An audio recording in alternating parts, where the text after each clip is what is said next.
My name is Brian Hassenbauer. Welcome to the meeting tonight. I'm one of the co-chairs of Climate Reality DFW.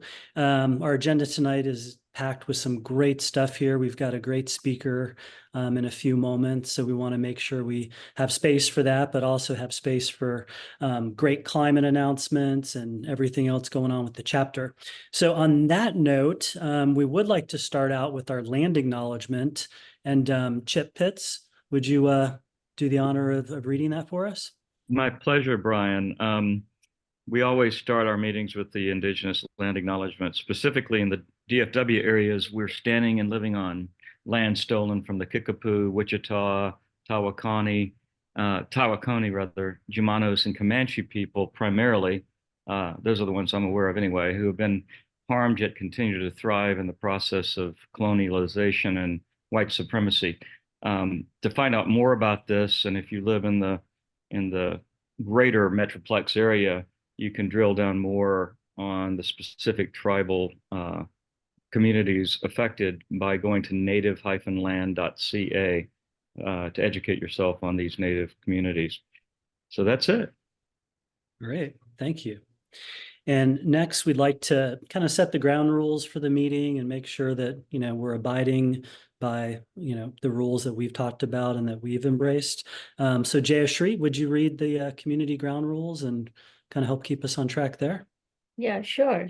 So the community rules that we follow in this group is make space or take space. You understand what that means. Some people continue to talk and won't stop, and some people don't talk. Second one is speak from the I perspective instead of generalizing. Third one is practice active listening and speak to understand.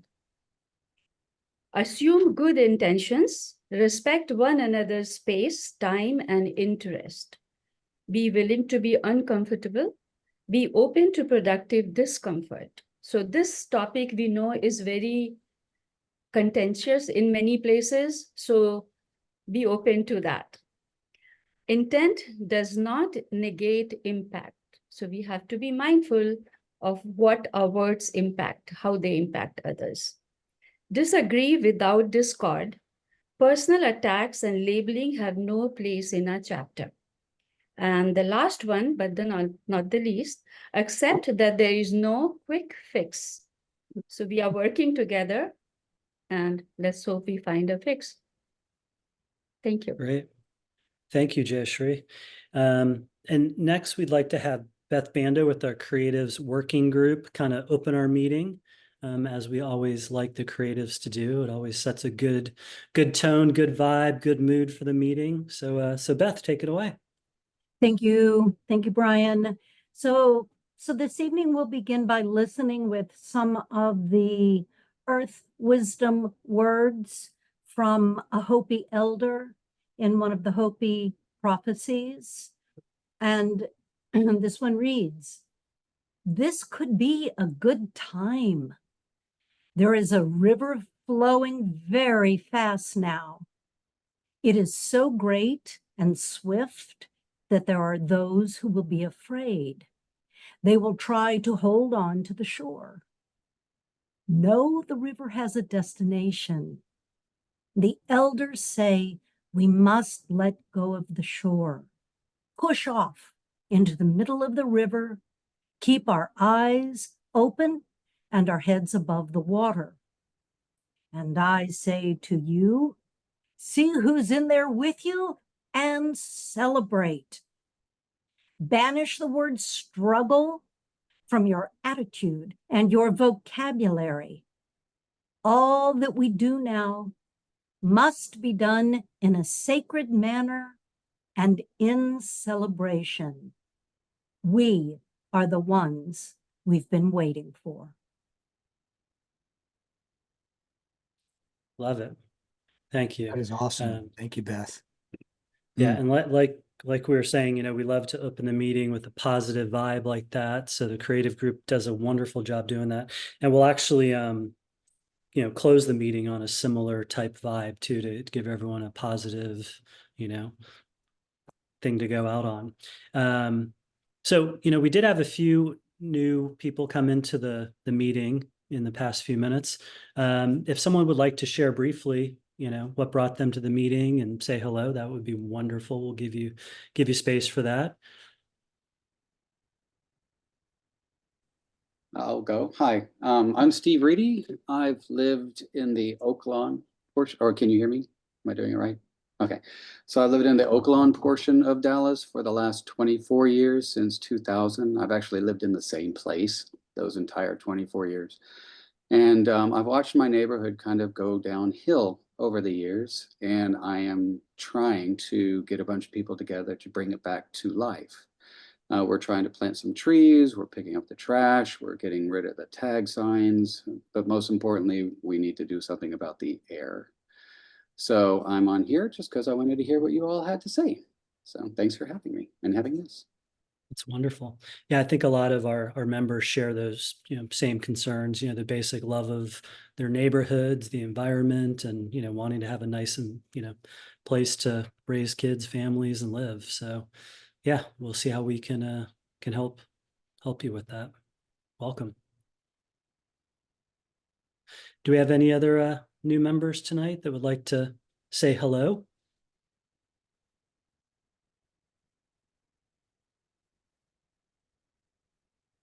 Okay. So we do have space here for community good news. One thing that we'd like to highlight. I have one thing. Go ahead, Patricio. Yeah, I have my friend here. He's attending same connection, new member maybe. I'm trying to get him excited about joining our group. So his name is Gisacho Teso, and I'm gonna let him to introduce himself. Maybe he joins, so it's up to you guys. Just kidding. Go ahead, Teso. Hello, good evening. My name is Gisacho Teso. He told me we've been working with Patricio in Dart, and then I left Dart, and now I currently work for TexDart. And basically, some of my work is environmental issue, biking, sidewalks, and so on, and with local government and so on. And some of the projects I work are like Great Ribbon projects, and so on, and some comprehensive planning for Fort Worth, Keller, and different cities in Fort Worth district, basically. I'm glad to hear from you guys, like concern about the environment, about the climate. I'm really happy to hear from you guys. Wonderful. Welcome. It's great to have, someone from a local city here, because cities do have a big part to play in what we're trying to accomplish. So it's great to have your voice in our meeting. So thank you. Thank you. Do we have other potential new members or members? Excellent. Yeah, thank you. Thank you so much. I see Charles is a new member. Yes, I can finally, can you hear me? Yes. Yes. Perfect. I am so sorry. I've been struggling with my microphone, and I switched over to my cell phone. So thank you for hosting this. I actually am not in the DFW area. I am from Northeast Oklahoma. Whenever I joined this online, I believe DFW was my closest chapter. So I just aligned myself with that. So thank you for hosting this. Why am I here? I live close to an industrial park where we have a lot of pollution in I heard the other new member mention the air quality. We're very similar. I fight that on a regular basis with the air, water, and then just overall climate change in general. But that's it from me. Thank you again. Great. Wonderful. Glad to have you. Okay, well, if we don't have any other new members that would like to say hello, let's go ahead and move into our good climate news. Jan, I know you sent me an email earlier in the week saying that you had something that you were wanting to share. Do you want to go ahead and share that now? Brian, I don't remember what I had to share, to be honest. Like, really? Well, maybe my good news is I signed up to do a couple of presentations for the first time with the Feds, the Funky East Dallas Democrats and the Stonewall Democrats. So those are going to be my first, well, maybe not the first ones, but they're on my list. I'm officially on their list, and I'm working on a couple of other organizations to talk to, because I tell you that Al Gore got me all fired up. But I can't think of what else I was going to tell you. You sure it was Hey. me? Hey, Jan, Uh-huh. Jan, when are you doing your Feds thing? Well, actually, we haven't set a date, and it probably will be after the election. You know, all the Democratic groups will be like that. But I was just happy. I was at their meeting and talked to the president of them, and the president from Stonewall's there. So I'm like, I'm going to do this thing. I'm so happy. So it's Yay. just, Okay. you know, you got to just jump in. Yeah, That's good. great. Okay. Hey, am I remembering everybody? Wasn't Richard Wayne, wasn't he real plugged in and involved with the Feds? Am I remembering that wrong? I think he attended, but I could be wrong. Okay. No, yeah. it was Rogers and Dan. Roger Yeah, Roger and definitely Dan. was in the Feds. Okay. and Dan was, Yeah. and his wife. Yeah. Since Okay. we just mentioned one party, I just want to say this is a nonpartisan issue, obviously. So That's a good point. Yeah. I we mean, I'm happy welcome to talk to you. Republicans and independents and third Yeah, party, anybody. we are not allowed to talk politics, endorse, you know, candidates and stuff, but we can talk about facts and, you know, just science. And that's what we're there for. So Amen. I just thought a friendly crowd would be a great way to start. So just saying. True. True. Yeah. And as one of the things that we try to do with Climate Reality, just to remind everyone, is to get out to organizations, whether it's a friendly group or non-friendly, you know, just to educate and provide information and, you know, try to get people to be able to take action on the things that we're trying to help promote. Do we have other good climate news to share tonight?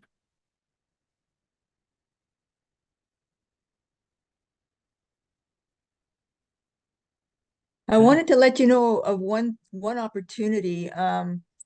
Over at the First UU Church recently, we the climate action team watched a documentary called Common Ground, which was created by the same people that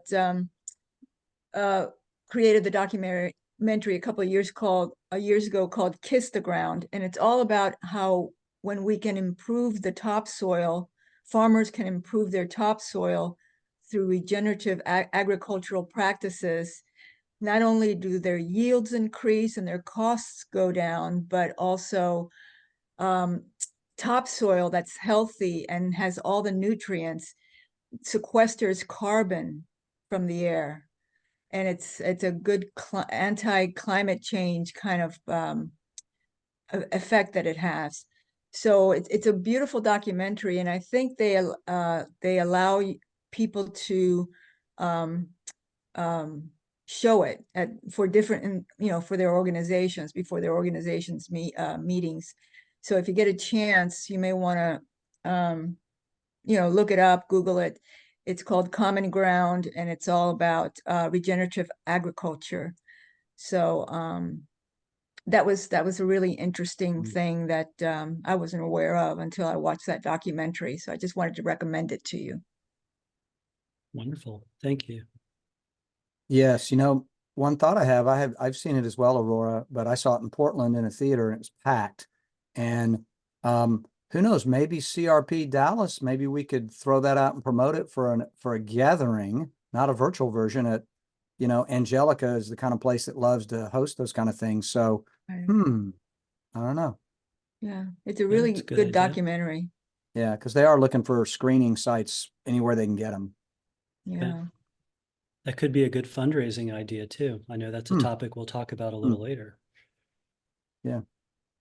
And just outreach. I mean, we could all Yeah. bring a friend or something, you know. I like this idea. Yeah.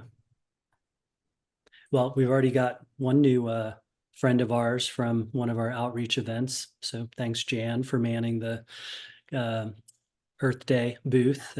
Oh yeah, that Cliff, was so- awesome. Yeah. That's great.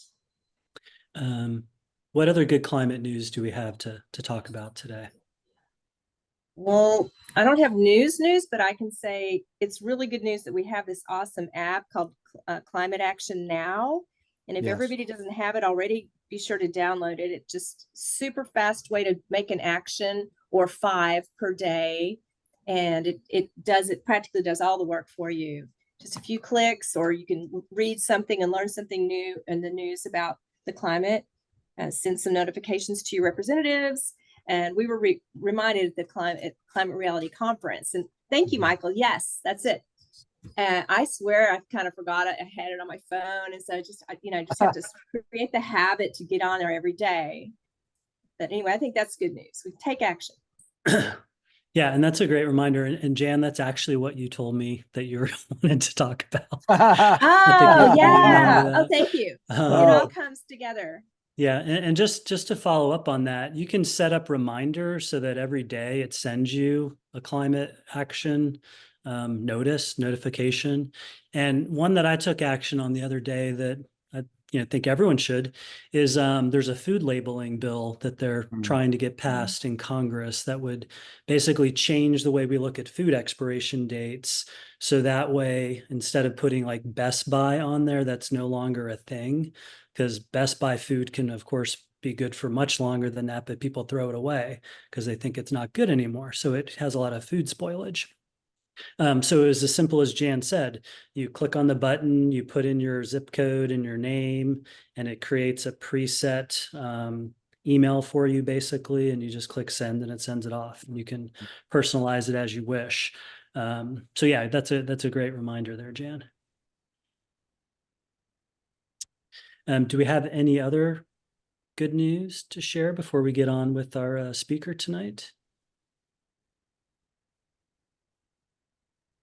Okay. Well, without further ado, we're going to have Jan introduce our speaker for the night. And I'm not going to say anything about him because I don't want to ruin the introduction. So take it away, Jan. Yeah, thank you. And Michael, I hope you forgive me if I misspeak. Feel free to correct me, but I got this from your website. So Bring it on. Michael Martin is our valued member and expert on all things solar. He has spent 20 years doing business-to-business work in IT sector, but then in 2010, he became founder of a utility solar company called Principal Solar. He developed approximately 280 megawatts of projects valued at 500 million, and he's now serving early solar adopters to lead with clean and safe on-site solar power in Texas, including houses, businesses, everything in between, right? Michael has also acted in boards and volunteering with a variety of nonprofits such as schools, social service agencies, cancer foundations, and environmental groups. And he says his life is complete only when it includes doing good work, serving his community, and also when there's fun involved. So let's keep this fun. And thank you so much for sharing your expertise tonight, Michael. Take it away. Great. Thank you. And Michael, I made you co-host, so if you have something to share, you should be able to just click on the share at the bottom and be able to do that. Yeah, great. Will do. Thank you, Jan. That was very kind of you. Appreciate that very much. I will say I don't like, for me, the word expert, because like I've gotten a better sense of in the last few years, my life is a practice. I'm still learning, but I'll share what I can to be helpful to all of you today. So let me pull up this material. I've got like a few slides just to kind of guide our conversation, talk about solar power. So let's get this guy going. And whoops. Let me get in presentation mode if it will do that. Yeah, this is weird when you well, I'm not going to worry about it. Let's do this. Okay, how is that? Is that everybody seeing it okay? Okay, good. Yes. So by the way, a few things I want to say before I dive into this. Listening to Beth's beautiful words she shared about hanging on the shoreline. There's a lot of people still hanging on the shoreline and not jumping into the flow of where things are naturally going in our world, which is clean energy. So those folks eventually are going to let go because they're going to, I think, realize the value and the goodness of this. So there's one example. And I think it was Steve. I can't see anybody's image right now, but Steve, new person, clean air. This is the big motivator for me to get into clean energy business years ago, because I also spend a lot of time on my bicycle and outdoors as much as I can. And Dallas air sucks. And somebody else mentioned Dallas air sucks. So we got to work on that. That's a big part of my personal ambition and motivation, really, not ambition. And then Brianna, the buildings, commercial buildings. This is so important to what I'm about to talk about, and clean energy. So it's so funny what's been discussed already in our meeting today is super relevant to what I'm about to share. So hopefully this will connect with each of y'all and everybody else because of things that have already been shared tonight. So I loved hearing all that stuff. It's good setup, makes it more relevant, I hope. And as we do this, I'm not necessarily going to keep my eye on everybody's hand up or whatever, but if you got a question, just say, hey, Michael, and let's do it as we go if you'd like, unless you want to wait till the end, but I tend to forget things. So I like to ask questions when I think of them.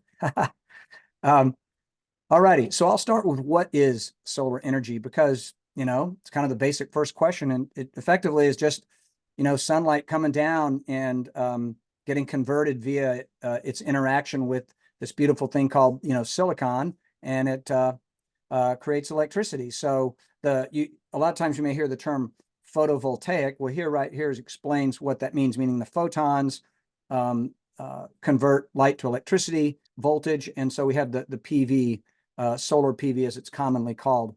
And by the way, here's a good trivia question. 1921, Albert Einstein did not win the Nobel Prize for the theory of relativity, which I think was the next decade. But in 21, he won it for the photoelectric effect. So he was the one that first kind of came up with this in the scientific community, and they go, wow. So the knowledge of this technology is not new. So that's another thing important to know, so that people who might go, gee, this new stuff, does it work?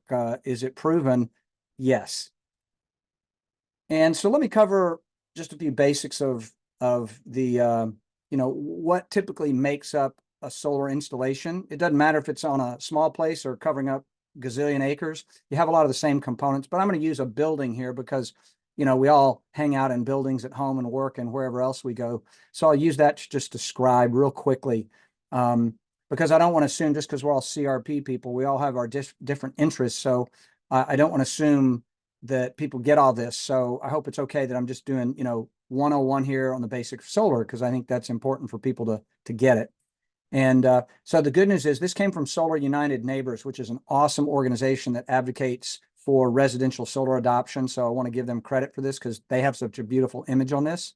And that building there could be a giant commercial facility or could be the residence as it shows here. And just real quick, running through the components here as numbered. Number one are the panels themselves, called solar panels or solar modules. You'll hear the terminology interchanged.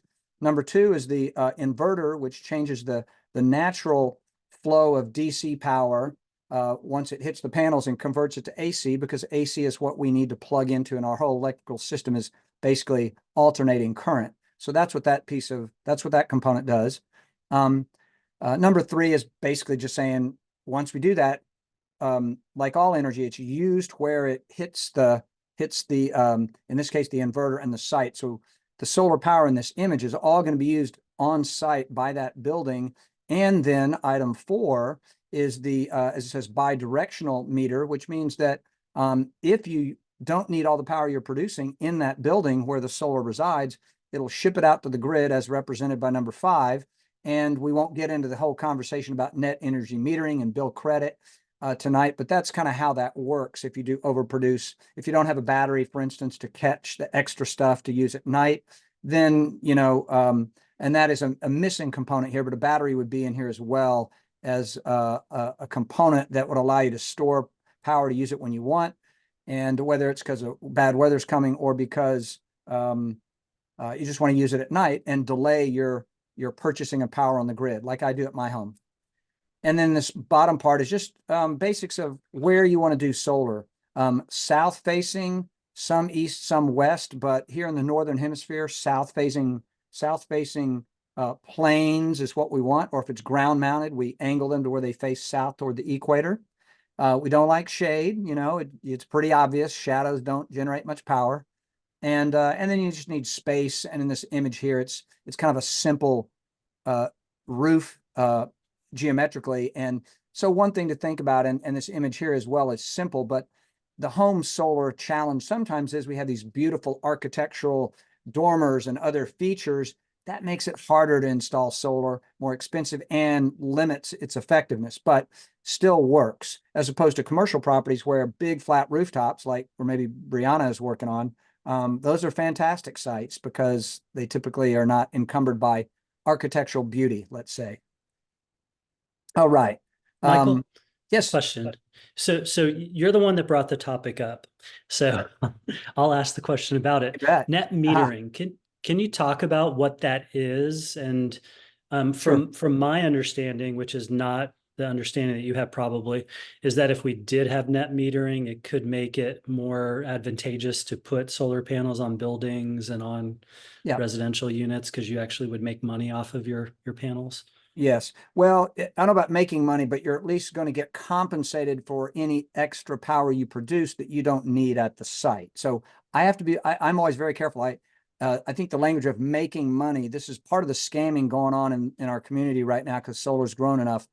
Anybody that knocks on your door and says, you're going to make money if you get solar, close the door, walk away, lock the door. But the idea of net metering is that, and because it mentioned in that earlier photo, let me go back that image. This is a bi-directional meter. That means you're not just pulling power in there, which historically, of course, meters have always done. But if you over-generate, meaning you can't use all the power, it's got to go somewhere and it sends it back out to the grid. The retail electric providers in our area, some of us on this meeting might be in a co-op, I don't know, but those people control what kind of compensation you get for that. The net energy metering idea, because it says net, means for every dollar you spend buying power, you're going to get $1 back for that power when you send it back. That is very rare anymore. It doesn't exist much anymore. It's not net metering anymore. We're more treated now like wholesale power producers and paid based on a wholesale price, if that. Some retail providers, some co-ops and municipal, mainly co-ops, have said, we're not going to pay you for any of that anymore. And they can do it legally. But it's, you know, we'll see if someday there's a good food fight over this to where there's fair compensation for excess power because you're giving a valuable asset to the community through the retail electric provider in deregulated Texas so that they can provide that electricity to somebody else. So for them to not treat it valuable, I think is wrong. It's kind of become political, and it's the best thing to do today, if you get a solar installation, is add a battery and eliminate the concern over this because it's not equitable today. So if you have a battery, the excess would just go into your battery for your own usage, not to sell That's back right. to the grid. Yep. Cool. And then you use it into the evening. And once you're finished draining the battery to a certain level, then you'll start pulling power from the grid. And then the next morning, the cycle just repeats every day.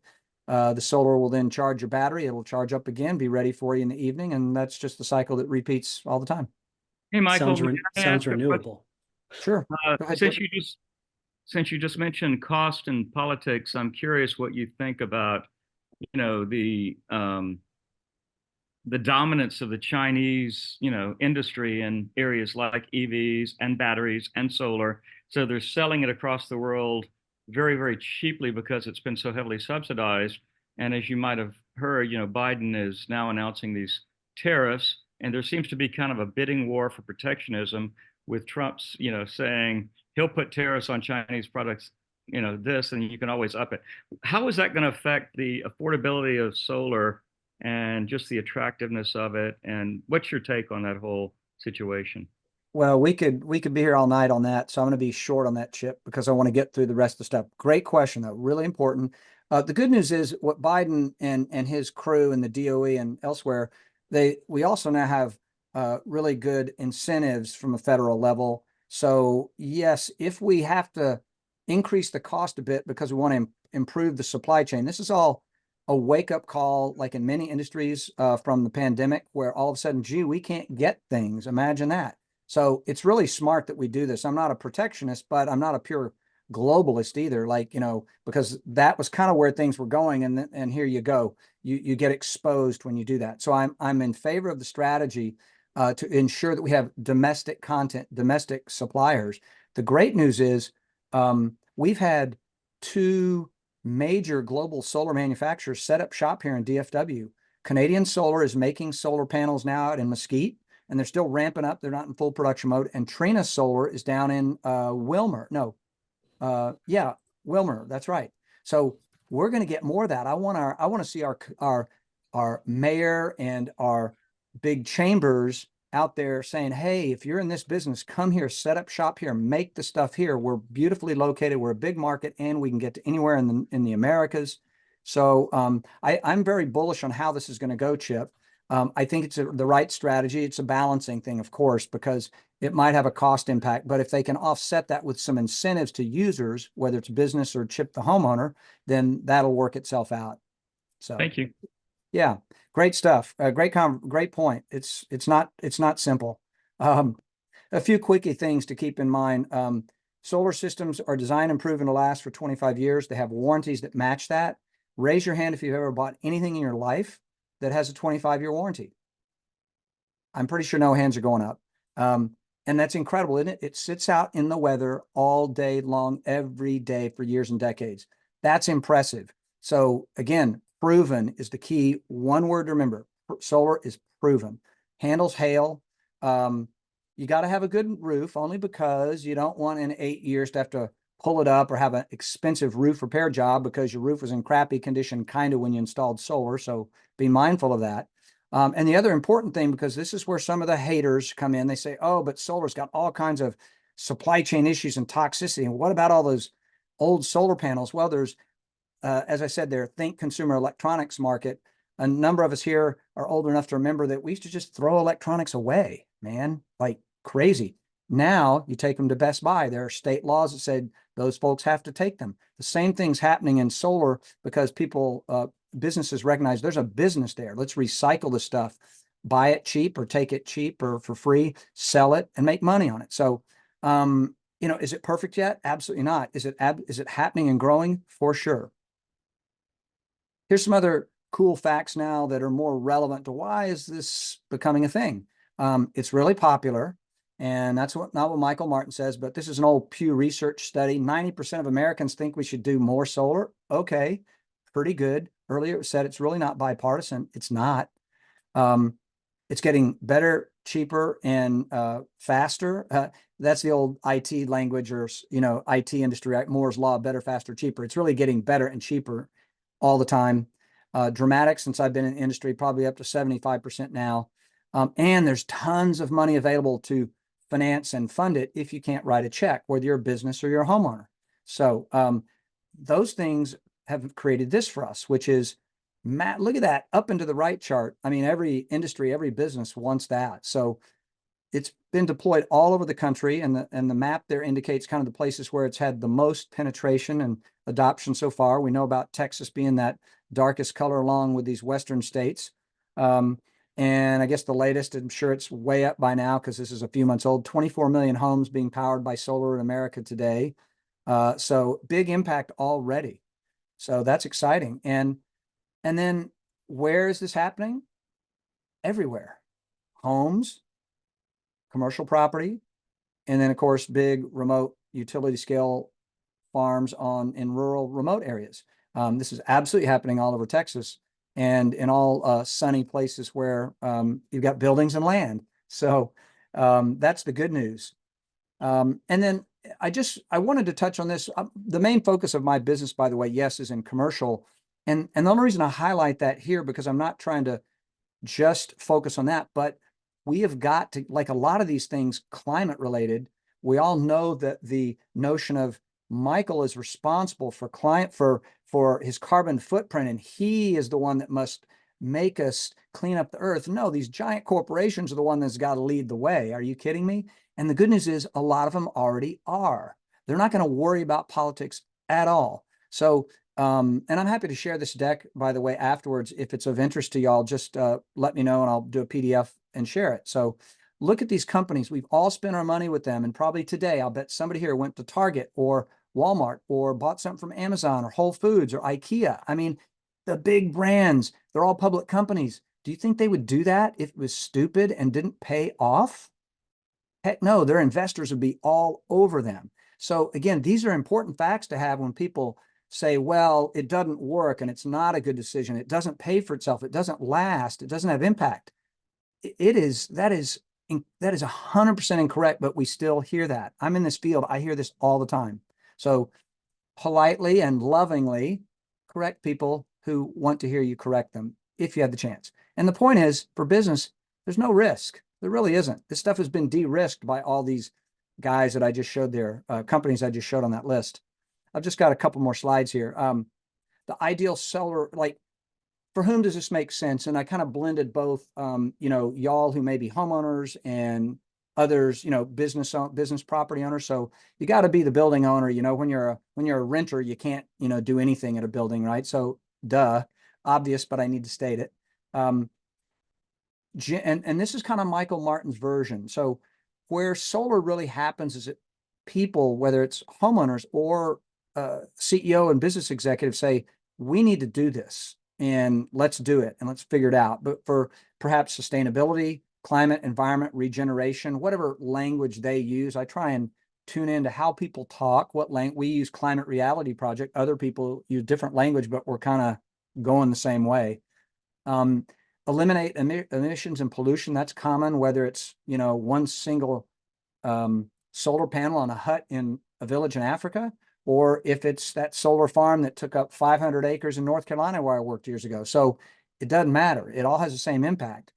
The business thing I mentioned there as well is ESG, which some of y'all may be familiar with, stands for environmental, social, and governance.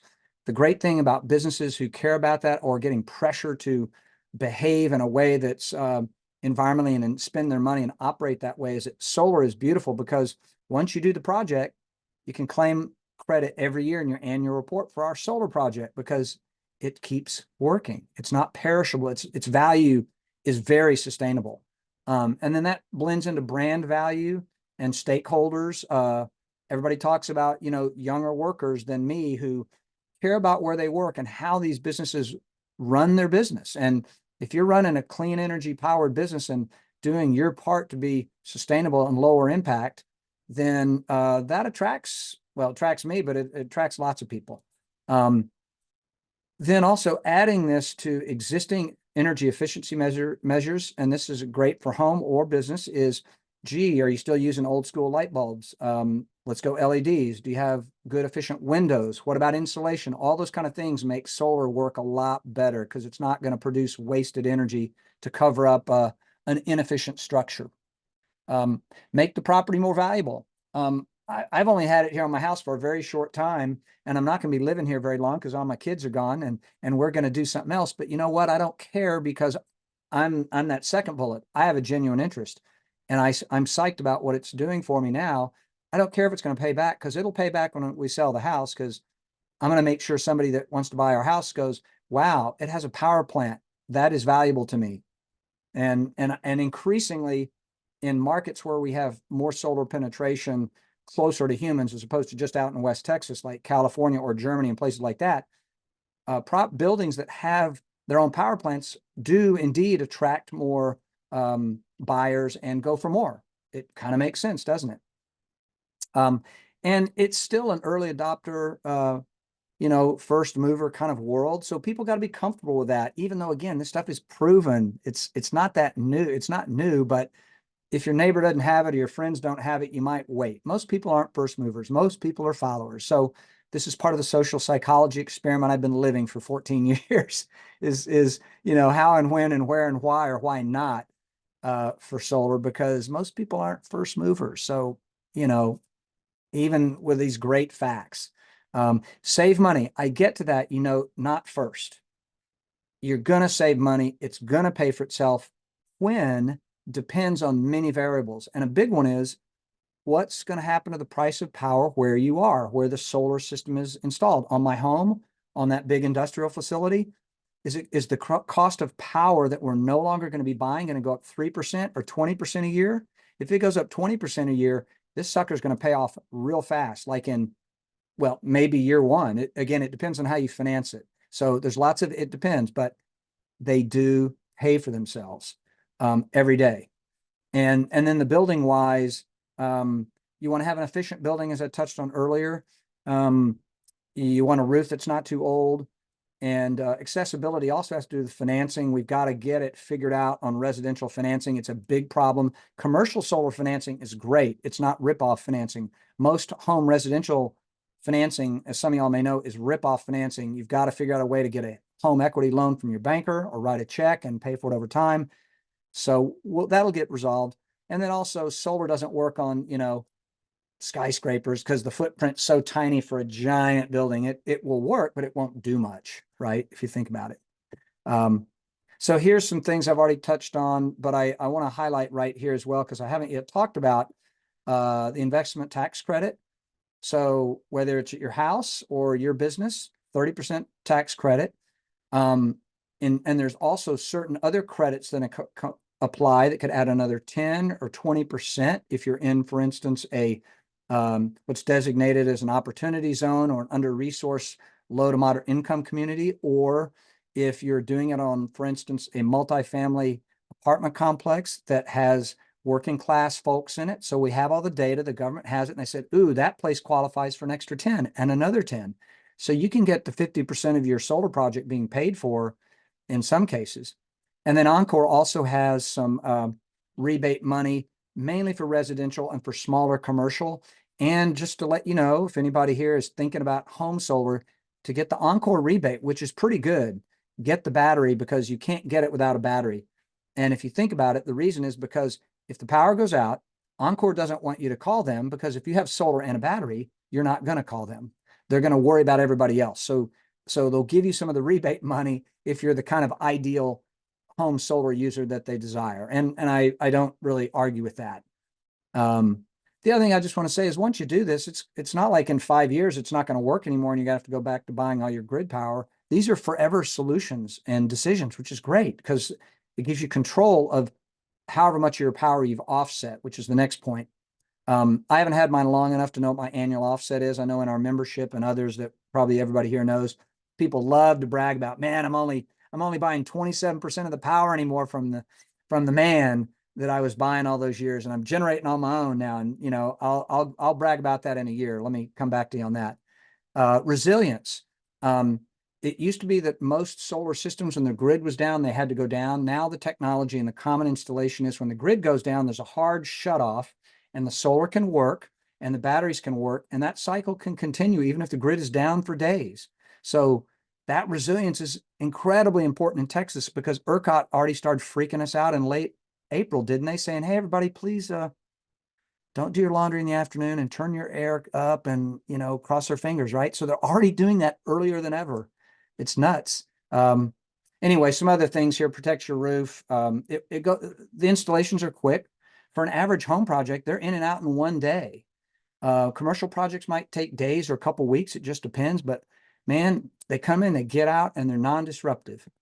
And then, you know what? Humor in this whole deal. I've had my days where I'm not very humorous about this, because it's a beating dealing with business as usual. The people hang into the shoreline, per Beth's point. So here's what I like to show to people.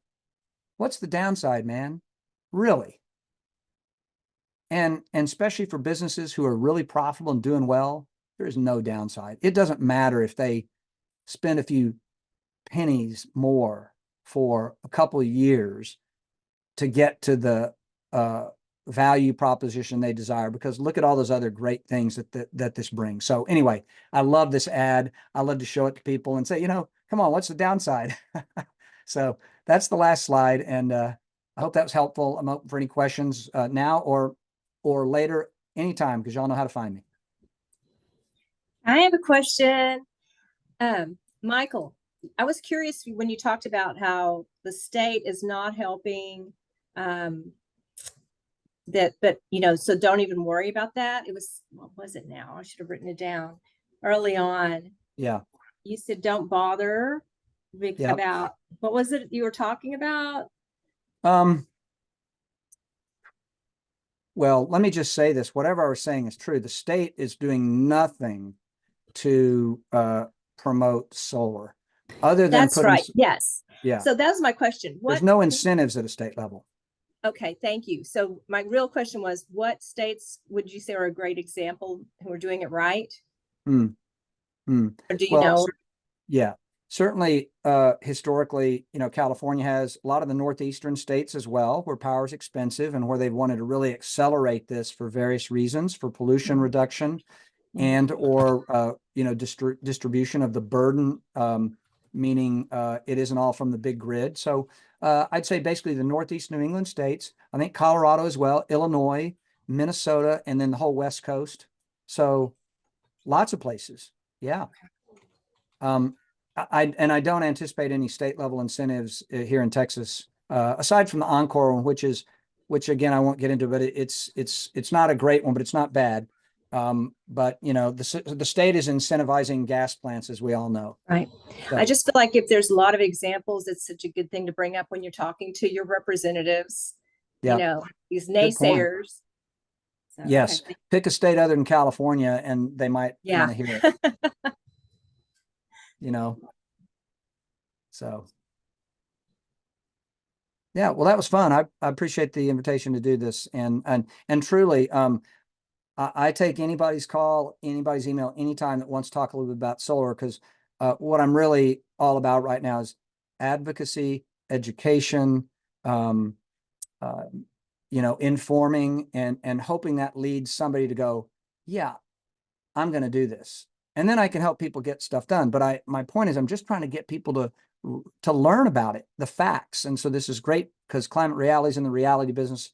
Everything I shared here is reality. So anyway, yeah, that was fun. Thank you. So we do have time for more questions. While Okay. we're pulling that up, I have a funny little story about solar, Michael. So I love those. The app 360 allows you to like see where your kids are and stuff like that. And I have a 14-year-old daughter, so I kind of like to keep track of her. So one day she said she was going to Target with her friends, and I was like, okay, you're getting a ride, whatever. So I pulled up Target on the 360 app to make sure she was there, and that is the roof of Target Yes, in Lake absolutely. Highlands.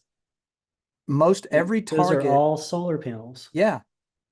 I think pretty much every Target in DFW has solar. Target, I think, owns their buildings typically. Whole Foods, on the other hand, owns not many. When they went to Park Lane, for instance, they when the property owners were like wanting them to be there, they said, okay, cool, we'll move in. But guess what? In our deal, we get to put solar up there because that's how we run our business, right? Walmart, for the buildings that they have it on most of theirs, IKEA. So yeah, Toyota way out north. So glad you pointed that out, Brian. You know what? Anybody here, I'd say next time you're at a Target or any of these stores, say, hey, why don't you have a sign at the entrance that tells everybody this is a clean, energy powered building? Why make it a mystery? It might get one person or weirdos like us, sorry, to come back and be more loyal, right? That's how I roll with my dollar, and I think others would too. So it blows me away. It bugs me that they don't promote that, but they don't. So Agreed. unless Yeah. you're tracking your kid. Yeah, exactly. Right now she's at a concert at Dos Equis, so I'm a little nervous tonight. Hey man, call me anytime, Brian. I have 4 of those daughters. They all made it to their 20s with me as their dad. So, There you go. There you go. Well, great presentation. Do we have other questions about solar for Michael tonight? Okay. Michael, if you want to drop your information, in the chat area, yeah, that sure. way we can connect with you. Right on. So yeah, great. Thank you so much. So next on our agenda, this is going to be a really quick update on the chapter strategic planning. We haven't had a whole lot of progress. Mike and myself, we're still figuring out the co-chair thing. So we'll be having a meeting this weekend to kind of finalize and get the remaining structure of our strategic plan so we can present that to the chapter and make sure we have that. Also, the national chapter has been trying to get us to get that done too. So we have a little bit of pressure on us. So thanks everyone for the input on that. We'll get something pretty quick. So moving on to announcements. I did have one that I wanted to make before we got into public announcements. We do have some fundraising goals for the chapter. You know, we have a website, we have Zoom, we have other operating costs, and we don't have a membership fee per se, like other clubs, organizations. So it's all, you know, kind of just at the goodness of your heart and so forth. So I was asked to drop a fundraising link into the chat. You know, if you can give $5, that's great. If you could do something every month, that's great. You know, we encourage everyone to do what they can. And so I'm not going to continue to put on the Jerry Lewis telethon here. But anything you can do would be wonderful. You know, we like to think about it if there's a few sustaining members, you know, where you could do a few dollars every month, that would help go a long way.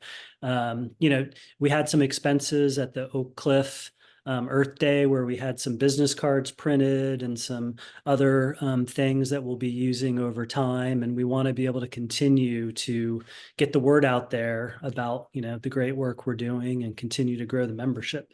So anything you can do, we appreciate it. Hey, Brian, I yeah. think that's what I wanted to say. The good news is we have business cards for everybody. And I have them in my house right now, but I'd like to get everybody a little stack to just keep in your wallet. We haven't decided how exactly to distribute these, but that's good news. So when you're talking to anybody in the random world, you can hand it to them and recruit, spread the joy. I'm Awesome. open to suggestions. I mean, I'm not above just putting a bunch of envelopes in the mail, but if anybody else has any thoughts on how the best way is, I'm open to it. Good. Yeah, see, Jan's got all the good news. I just can't remember it. It's stream of consciousness here. Sorry. Yeah. What other announcements do? Chapter picnic sounds like a great idea. Yeah, I saw that in the chat. And that's one of the things that Mike and I are trying to figure out. You know, I know we've kind of been doing Zoom for a while, and you know, one of the things we've heard from the chapters, we want to do more in-person things so we can, you know, connect and put faces to in-person names and so forth. Yeah, go ahead. Oh, good. Jayshree and Beth have something. Yeah, to so say. hey, Brian and everyone, and Jan, I hope you remember Lauren had encountered a lady from, I forget which organization. She Yes. virtually offered a rent-free place to hold our meetings, etc. She was saying, she told us that she was going to pursue with that lady. She has a nice place, big, where you can hold meeting with everything. So I would suggest, please contact Lauren Hole from our group. I don't know if she has talked about with that lady as yet. And another one, in Plano, there is a library. I can't pronounce his name. It's a German name, something like Schimpfling, like that. They have a room that you can rent for small groups, like 15, they said, is the maximum, 15 to 20, I think. For $15, if you're a Plano member, then $15 per hour. So for something common where we can have a picnic or a potluck, we could use that. And I am Plano resident, so I can reserve that. That's enough. Yeah, that's a wonderful idea. Cool. Um, And Brian, can I add something? Of course. We have a lot of leadership opportunities available in Climate Reality Project. And one of the positions that we're looking for is our events director. And it's really cool. A bunch of us have been pitching in since Richard left last year. But you get to talk to some really cool people who are in the know about various environmental issues and have them come into the meeting. So if that sounds interesting to you at all, that would be great. Put your info in the chat or email. Where would they email? email what's our email address? Email the Climate Reality. Yeah, our generic address, Yeah, Climate Reality DFW, is it? I'd have to look. Look it up. Pradeep knows it. If he's there, he could put it. There it is. right. I Thank can you. find it. Thank you, Pradeep. Yeah, hello. Oh, at he's hello at climaterealitydfw.org. Or if you have ideas for speakers or topics that you're interested in, please do reach out. Thank you. Great. What other announcements do we have for tonight?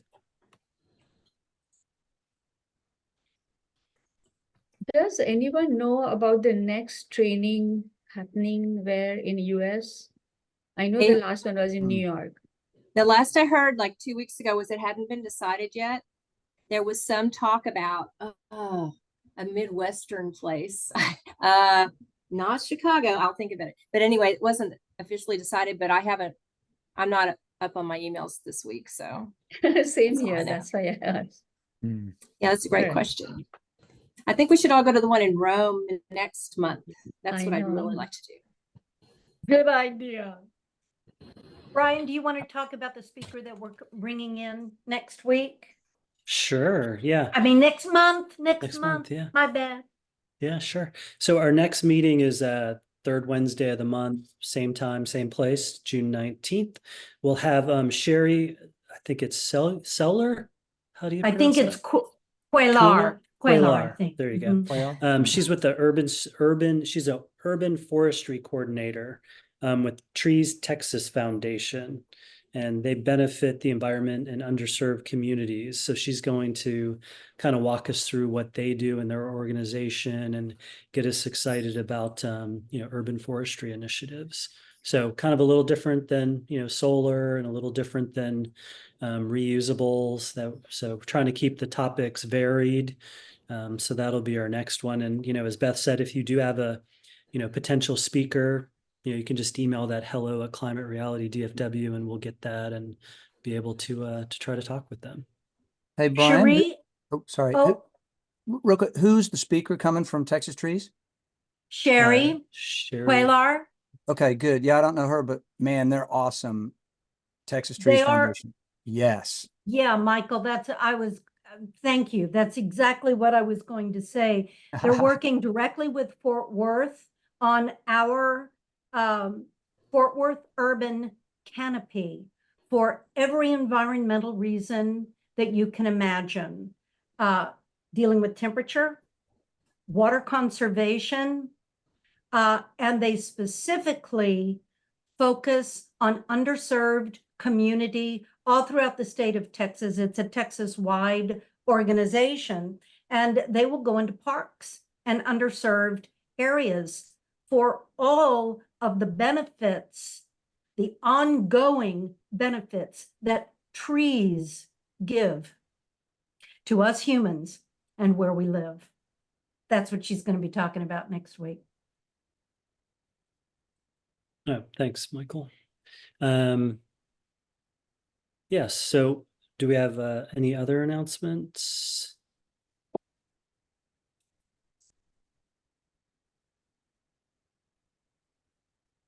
Okay.